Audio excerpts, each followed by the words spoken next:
สบายดีมื้อนี้ทีมงานรายการของพวกเขาได้มาสัมภาษณ์หรือว่ามาเอาบทเกี่ยวกับครอบครัวตัวแบบอีกหนึ่งท่าน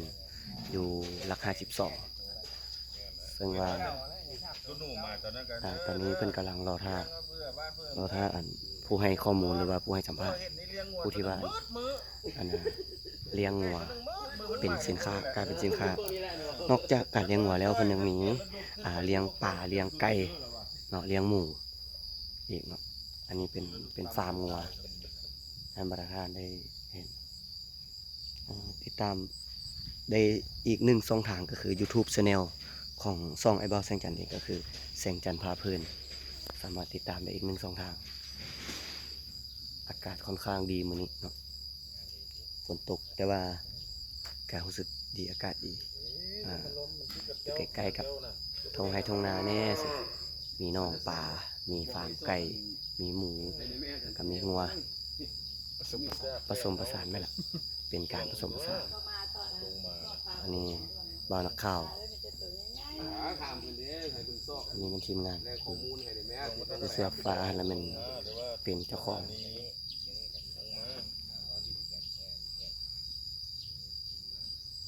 ทีมงาน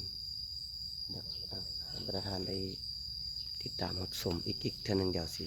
ตัดภาพไป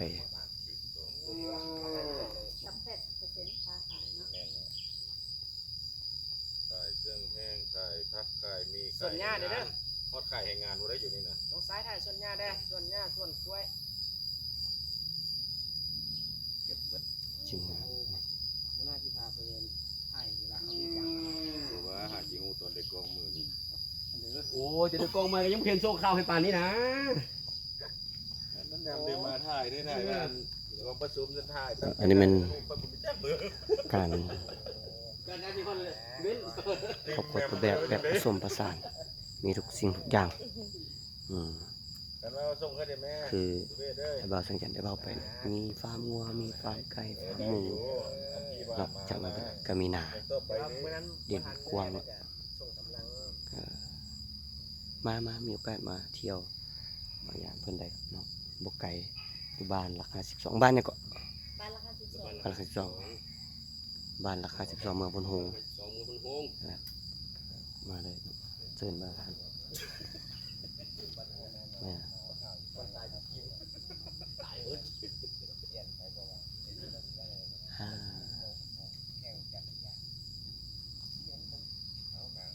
ฟาร์มงัวแต่ว่าเอาไปหางัวบ่ได้เนาะเป็นยังอยู่ไกลๆก็ได้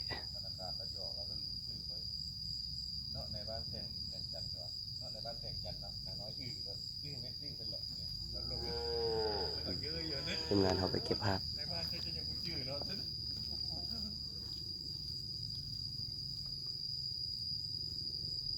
ก็อีกเช่นหนึ่งเชิญชวนให้ประธานให้มาชมหรือว่าผู้ใดที่ว่าต้องการอาจจะเป็นซีนสัตว์บ่อจังซี่ปลาหมูสามารถมาซื้อน้ำเพิ่นได้หรือว่ามาสั่งจองอาจจะเป็นปลาบ่อสิสั่งนะจากเพิ่นก็ได้คือเด้อบ๊ายบาย